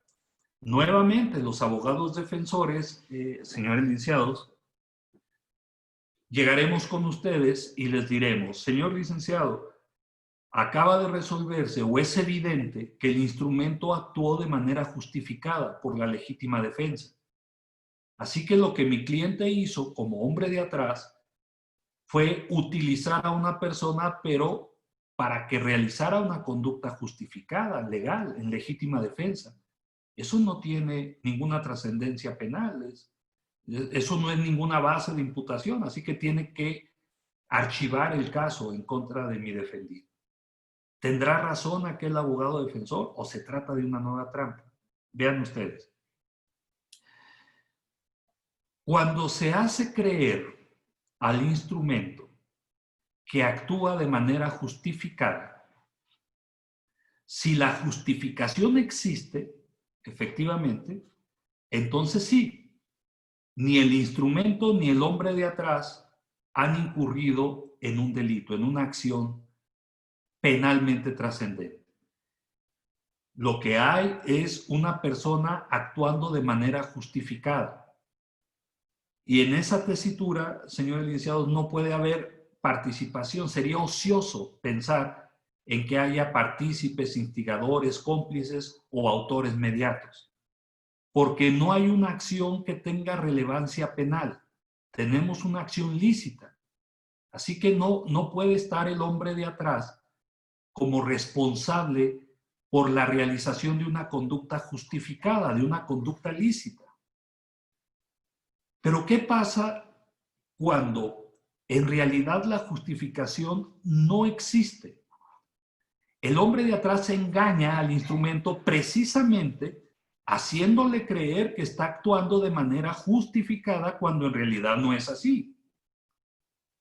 ¿Qué pasa, por ejemplo, si yo le hago creer a una persona que lo van a atacar para que se defienda, entre comillas, de una agresión que en realidad no existe? Entonces lo que estoy haciendo es engañando al instrumento respecto de una causa de justificación. Me estoy sirviendo del error de prohibición como herramienta instrumentalizadora. Le hago creer al instrumento que está realizando una acción legítima, legal, justificada por la legítima defensa, por el cumplimiento de un deber, por el ejercicio de un derecho. Y en realidad no es así. Yo le hago creer, por ejemplo, a un padre de familia que tiene derecho a golpear a su hijo por el derecho de la obligación de educación, cuando en realidad no es así. Estoy engañando al padre de familia. Si eso sucede, el padre de familia es responsable de las lesiones Pero yo soy autor mediato de lesiones también como utilizando el error de prohibición. Le hice creer que era legítimo lo que estaba haciendo. Si yo le hago creer al dueño de una casa que tiene derecho a sacar violentamente las cosas del inquilino moroso y sacarlo a la calle porque no paga la renta, yo sé que no es así, soy abogado y sé que no tiene tal derecho, pero le hago creer que sí lo tiene, entonces lo estoy engañando. Y estoy utilizando el error de prohibición para engañarlo, porque le hago creer que es legal lo que está haciendo, que tiene derecho a hacerlo, y en realidad no tiene tal derecho. Si yo engaño a una persona respecto de la licitud de sus actos, señores licenciados, yo soy autor mediato. Si el error en el que incurre esa persona es invencible, es un error de prohibición invencible, entonces aquella persona no comete un delito, no hay culpabilidad. Hay una acción típica y antijurídica, pero no culpable por el error de prohibición en que incurre. Pero eso no es en automático razón para absolver al autor mediato, que se sirvió precisamente de ese error. Vean, sucede lo mismo que con el error de tipo. Si lo engaño de tal manera que no hay forma de que el instrumento salga de su error y crea que es legal lo que va a hacer, entonces soy autor mediato que ha empleado el error de prohibición para instrumentalizar a aquella persona. El hecho de que aquella persona haya incurrido en un error invencible de prohibición no es suficiente para que a mí, autor mediato, me absuelva. ¿Cuál es el ejemplo más claro que les puedo dar de esta situación? La falsa denuncia, señores licenciados. Yo le imputo falsamente un delito a una persona y le pido a la policía que lo detenga por flagrancia. Y la policía lo detiene, cuando en realidad no se cometió tal delito. Estamos ante una privación ilegal de la libertad. Ustedes me dirán, pero el policía no tenía manera de saberlo. Eso es correcto, incurre en un error de prohibición. Él cree que está cumpliendo con su deber, cuando en realidad está privando ilegalmente de su libertad a un ciudadano que no ha hecho nada. El responsable de eso es el hombre de atrás, el que engañó al oficial de policía con la falsa denuncia. Es autor mediato de privación ilegal de la libertad, aunque se absuelva al policía, asumiendo que el error en que incurrió es un error invencible. Entonces, vean, se trata de un error de prohibición el que incurre el policía. No es un error de tipo, es un error de prohibición porque recae sobre una causa de justificación, que es el cumplimiento de un deber. El oficial de policía piensa que al estar deteniendo a esa persona está cumpliendo un deber, cuando en realidad está privando ilegalmente de su libertad a una persona. Recuerden lo que les dije hace unos días. El error en que se encuentra el sujeto no vuelve legal la conducta. Si yo actúo bajo un error de prohibición pensando que es lícito lo que estoy haciendo, no por esa razón se va a volver efectivamente lícito lo que estoy haciendo. Sigue siendo ilícito. El asunto es que como yo desconocía esa ilicitud, incurro en un error de prohibición. Y los efectos del error de prohibición, pues ustedes ya los conocen. Si es invencible, elimina la culpabilidad. Así que en este escenario, el oficial de policía que es engañado actúa inculpablemente por un error de prohibición invencible. Él no tenía manera de saber que yo lo estaba engañando, que estaba haciendo una falsa imputación, una falsa denuncia. Así que será absuelto o no procesado por un error de prohibición invencible. Así lo va a resolver el MP para no proceder contra ese oficial de policía. Pero el sujeto que lo engañó, el que le hizo creer que era lícito lo que estaba haciendo, ese sí, actúa dolosamente y no puede ser beneficiado por el error al que él indujo al oficial de policía. Ese error favorece al oficial, nada más, pero no a mí que yo lo induje. Así que yo obré con dolo, yo sabía que no había ningún delito y no obstante denuncié falsamente, señalé, imputé falsamente para que detuvieran a una persona. Así que yo soy responsable de esa privación ilegal por la falsa imputación, a pesar de que se haya absuelto al oficial de policía por un error de prohibición invencible. Igual sucede en cualquier otro caso, señores licenciados, en donde se engañe respecto de la licitud del evento. La persona puede creer que está obrando en legítima defensa y en realidad no hay tal legítima defensa. Si esa falsa creencia obedece a una manipulación de un tercero, yo le hice creer que tenía derecho a defenderse y en realidad no era así, entonces es posible que sea absuelto por inculpabilidad quien incide en el error, pero la persona que lo engañó haciéndole creer que sí tenía tal derecho, esa debe responder dolosamente como autor mediato en la comisión de ese ilícito. Finalmente, entonces, necesitamos una conducta. Esta conducta no necesariamente tiene que ser típica, como ya lo vimos. No necesariamente tiene que ser antijurídica, como ya lo vimos. Puede haber responsabilidad en el autor mediato, aún en el supuesto en que la conducta llevada a cabo por el autor material no sea delictiva por un error de prohibición, pero debe ser antijurídica. Finalmente, porque el error, les decía, no convierte en legal la situación. La detención que lleva a cabo el policía sigue siendo una detención ilegal, sigue siendo una detención ilícita. Así que para que responda el autor mediato, es necesario que la conducta que lleva a cabo el instrumento sea una conducta antijurídica, aunque el instrumento no responda por ella por estar bajo los efectos de un error de prohibición. Finalmente, ¿qué pasa cuando el instrumento incurre en una exclusión de culpabilidad? Ya lo hemos visto, señor licenciado, solamente lo repaso. Si el instrumento incurre en una inimputabilidad, entonces el autor mediato es autor mediato por emplear a un inimputable. Tenemos jurisprudencia reciente que señala que la autoría mediata se puede dar a partir del empleo de inimputables. Si la persona que materializa el delito es un inimputable, entonces no hay delito. Aquella persona es inculpable. Él no incurre en un delito, pero el hombre de atrás sí. El hombre de atrás responde por ese delito. Así, si yo le doy un arma de fuego a un inimputable y le pido que le dispare a Emilio, y el inimputable dispara y mata a Emilio, el inimputable no comete un delito, pero yo que lo utilicé soy autor mediato de homicidio. Recuerden que el hombre de atrás, señores licenciados, es un autor de un delito por sí mismo.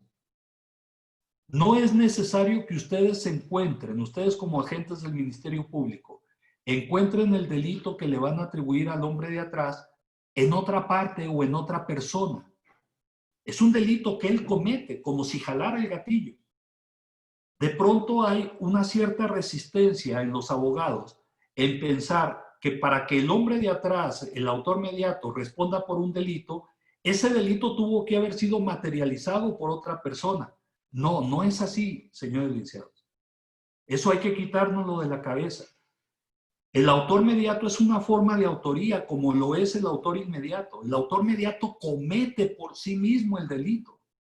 O sea, no lo materializa por sí mismo, pero es autor él mismo del delito. No es necesario que otro sujeto incurra en ese delito.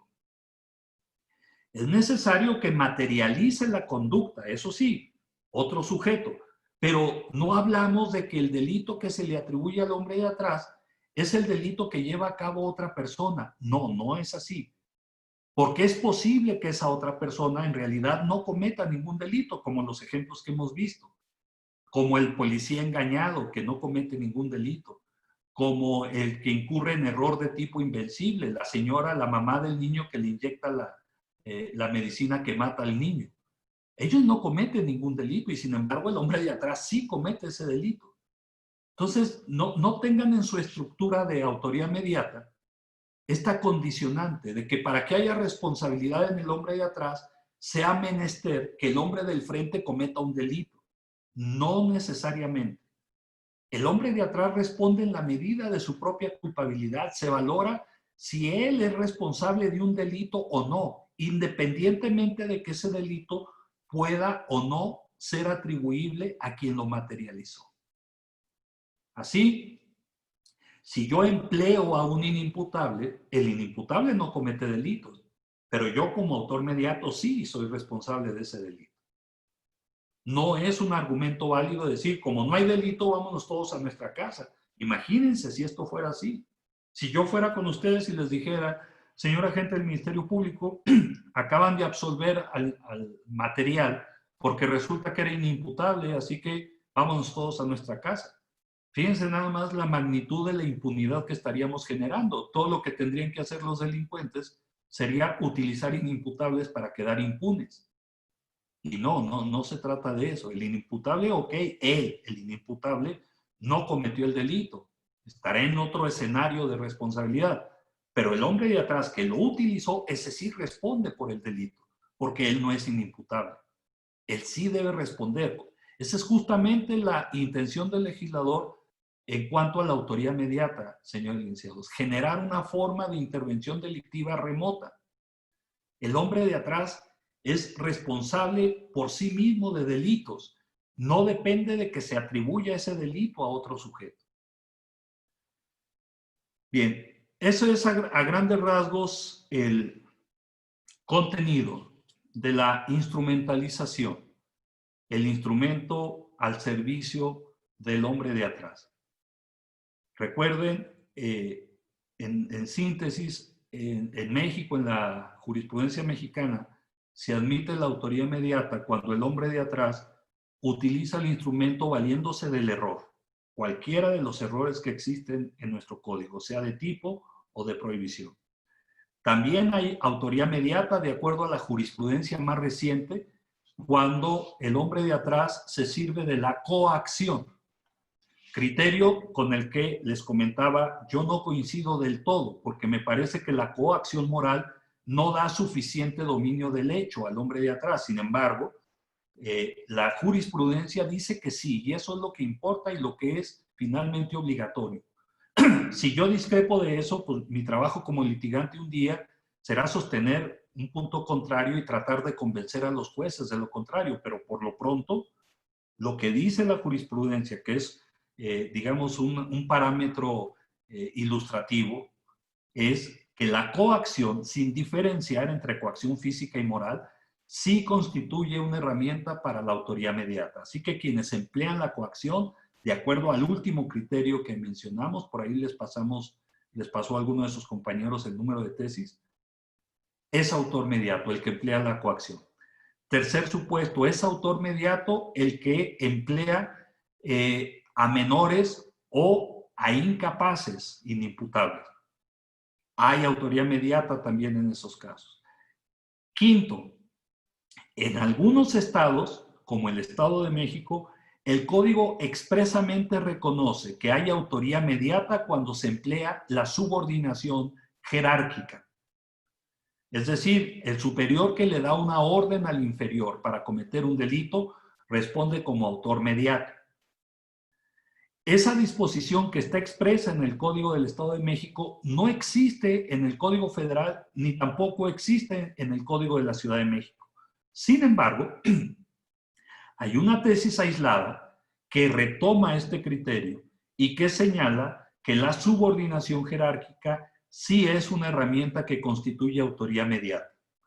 Les decía, eso es una magistrada mujer la que realizó este proyecto. No recuerdo el nombre de la magistrada, pero sí recuerdo el nombre del secretario proyectista, que es el licenciado Montes Gutiérrez.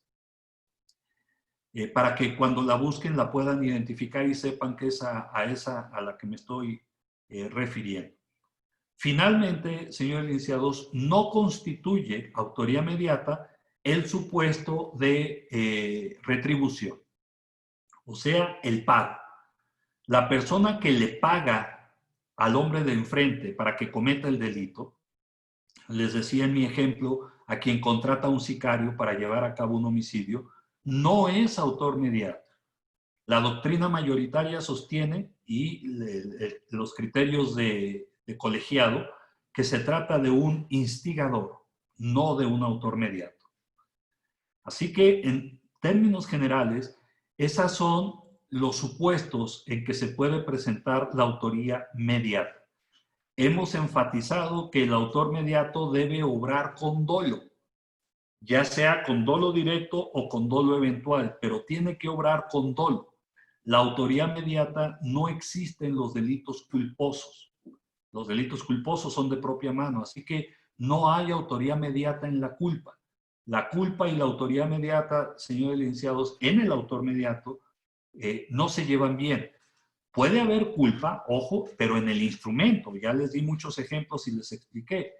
Si yo como autor mediato me sirvo del error de tipo, el asesino del dolo, y este es considerado vencible, entonces el instrumento habrá cometido un delito culposo por ser vencible el error de tipo, siempre y cuando el delito admita esa forma de comisión. Pero ese mismo delito que se le atribuye a título de culpa al autor material, se le atribuye a título de dolo al hombre de atrás. En donde no puede caber culpa jamás es en el hombre de atrás. No hay autoría mediata culposa. Es solamente dolosa.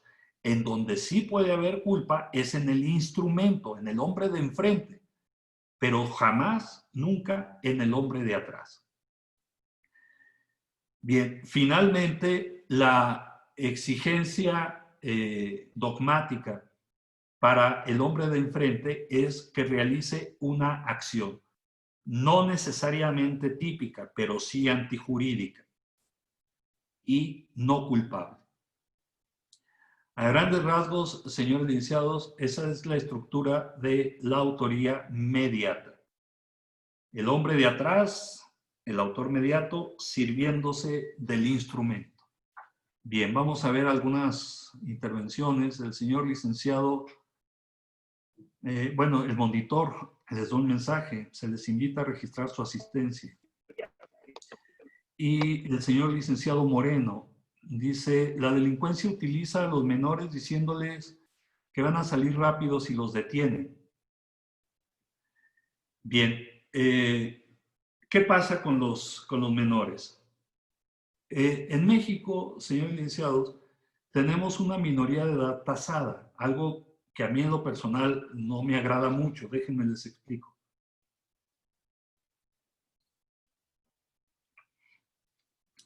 En México el legislador establece la edad a partir de la cual un menor deja de serlo para efectos penales. Mi maestro, uno de mis maestros, el doctor Álvaro Bunster, que en paz descanse, me comentó un día que él no entendía, decía, por qué, imaginen que la mayoría de edad es a los 18 años, vamos a imaginar para efectos penales. Sabemos que a los 16 y que hay ciertas reglas entre 16 y 14, vamos a pensar que a los 18 años. Decía el doctor Bunster, yo no puedo entender cómo una persona que tiene 17 años con 364 días se acuesta en la noche siendo menor de edad, no sujeto de derecho penal, y al día siguiente amanece y ya es sujeto de derecho penal. Decía el doctor Bunster, bueno, pues ¿qué pasó esa noche? ¿Qué fue lo que sucedió esa noche que hace tan diferente a la misma persona una noche antes y un día después? Lo que estaba haciendo era una crítica muy elegante al parámetro tasado legislativo de la mayoría de edad. A mí me parece, señores licenciados, que el hecho de que una persona sea sujeta de responsabilidad penal debe analizarse casuísticamente, que se debe revisar el grado de madurez de una persona caso por caso, que no puede establecerse un parámetro, un rasero igual y decir todos los muchachos de 16 años para abajo no son sujetos de derecho penal o todos los muchachos de 18 años para abajo no son sujetos de derecho penal. No creo que el legislador cuente con suficiente información para hacer eso. Cuando lo hace, señores licenciados, lo que hace, me parece, es volver vulnerable a los menores. Precisamente porque la delincuencia les hace creer que por ser menores y estar próximos a su mayoría de edad, no van a ser sancionados como adultos. Les venden, en otras palabras, la impunidad, la idea de la impunidad. Les hacen creer que son privilegiados y que van a tener 2 años en los que van a poder cometer casi cualquier conducta sin tener una repercusión penal, y que serían muy tontos si no aprovechan esos 2 años, y que ellos, los delincuentes, les tienen la gran oferta para que aprovechen. Como son jovencitos, pues son muy fáciles de engañar, de engatusar, y creen que realmente pueden matar incluso y no tener gran repercusión penal, y salir a las pocas semanas o a los pocos meses porque son menores, y que una vez que cumplan la mayoría de edad ya no van a tener ese privilegio. Bajo esa falsa creencia, son utilizados por la delincuencia organizada. Sin embargo, fíjense ustedes, si en lugar de establecer un rasero, una línea de la minoría de edad, se estableciera que se analizará caso por caso, entonces el argumento con el que engañan los delincuentes a los menores perdería razón de ser, porque el menor sabría que lo van a analizar a él en lo personal para ver si lo juzgan o no como adulto. Ya su edad pasa a segundo término. Ya no es importante que sea menor o mayor de edad. Lo importante es su grado de madurez, qué tanto comprendía lo que estaba haciendo.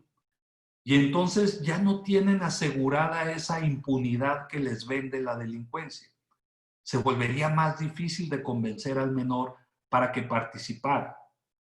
Ahora bien, tratando de resolver esta utilización de menores, el legislador lo que hizo fue reducir la edad de 18 a 16 años. Lo único que consiguió con esto, señores licenciados, fue proyectar la utilización de menores ahora a otros todavía más vulnerables, que son los que están entre 13, 14, 15, abajo de los 16 años.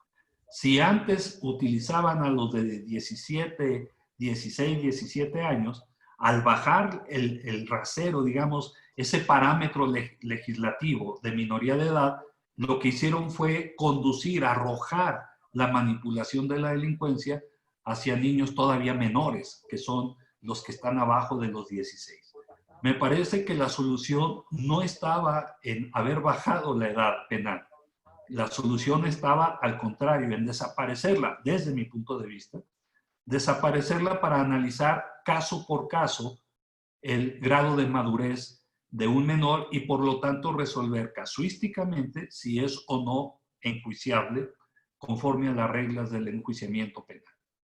Me parece que eso habría sido mejor. Siempre oímos la expresión, es que hay muchachos de 13 años que ya mantienen familias, que son padres de familia, que trabajan. Y hay muchachos de 17, 16 años que siguen siendo unos niños grandotes porque han crecido en un ambiente familiar así. Entonces no podemos nosotros medir a todos los jóvenes con la misma línea divisoria de la minoría de edad. Pero ese, señor licenciado, ese es mi punto de vista personal, derivado de la pregunta del señor licenciado Moreno. La delincuencia utiliza, dice el licenciado Moreno, a los menores diciéndoles que van a salir rápido si los detienen. Y eso es una triste verdad. Luego, así como el caso de Lozoya será autoría inmediata, no conozco los detalles del caso de Lozoya. Conozco muy bien al abogado que está llevando eso. Es un abogado muy estudioso, muy serio. Entiendo que se está manejando en la construcción de un criterio de oportunidad, que no el caso de un testigo colaborador, como la prensa incorrectamente ha mencionado. El criterio de oportunidad tiene, como ustedes saben, otras características. No se trata de un mero testigo colaborador. Luego, la señorita licenciada Cari Méndez dice, maestro Ramos, antes que finalice el taller, ¿podría identificar si tiene alguna red social? Ya que me pareció muy interesante los temas que abordó. Le agradezco mucho el que haya compartido sus conocimientos. Muchas gracias a usted.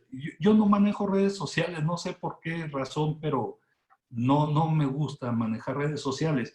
Pero les comparto con mucho gusto un correo electrónico donde me van a tener ahí a sus órdenes en futuras ocasiones. El correo es alumnosjlrr@hotmail.com. Alumnos, en plural, JLRR, mis iniciales, @hotmail.com. El señor licenciado Eric Alejandro dice, de igual manera, profesor, mis reconocimientos, muchas gracias. A sus conocimientos, soy creyente de que si queremos que el sistema sea eficiente, debemos ser eficientes nosotros, ya que nosotros como servidores públicos somos representantes del Estado al realizar nuestras funciones. Es por ello que tenemos la obligación de capacitarnos y seguir estudiando, así que estos talleres son de suma importancia. Muchas gracias por las clases de mucha calidad, profesor, saludos. Muchas gracias a usted, licenciado, con mucho gusto. El señor licenciado Cruz, me adhiero a la petición de Cari Méndez, alguna red para poderlo seguir. Bueno, pues les reitero, no tengo red, pero en ese correo a veces me tardo mucho, bueno, me tardo algo en contestar porque luego se satura mucho, pero tarde o temprano les contestaría si llegara a recibir algún correo de ustedes. Luego, el señor licenciado Héctor dice, muy interesante, gracias, licenciado. Licenciada Ruth, buenas tardes. Como sugerencia, el instituto podría dar al maestro Ramos Rivera un curso por este medio del tema teoría del delito. Gracias. El licenciado Román Rosales, muy agradecido con su ponencia. Gracias a usted. Ojalá que continúe este tipo de talleres y usted los imparta porque es muy buena su explicación y cómo ejemplifica. Gracias, licenciado. Muchas gracias. Excelente ponencia. Bueno, a todos ustedes, gracias. Ya no quiero leer los comentarios de reconocimiento porque me hacen sentir un poquito, pero les agradezco mucho a todos. ¿Podría repetirlo? Supongo que el correo sí es alumnos, en plural, alumnos JLRR, mis iniciales, José Luis Ramos Rivera, JLRR, @hotmail.com. Es mi correo. Muchas gracias, excelente exposición, aprendí, mil gracias, gracias a usted. Valida su enseñanza, gracias. Bueno, creo que ya son puros agradecimientos. Yo les agradezco a ustedes su paciencia y espero que pues, les resulte práctico y útil estos comentarios. Gracias, cuídense. Gracias igualmente, cuídense ustedes también. Gracias. Gracias. Bien, son puros agradecimientos. Les agradezco mucho a ustedes. Que pasen muy buenas tardes y tuve mucho gusto en compartir con ustedes. Que descansen, que tengan un buen fin de semana. Hasta luego. Gracias por todo, muchas gracias. Muchas gracias, doctor. Buenas tardes. Gracias, doctor. Buenas tardes. Gracias, buenas tardes. Muchas gracias, doctor. Buenas Maestro, tardes. muy amable, gracias. Buenas noches. Maestro, y a todos, buenas tardes.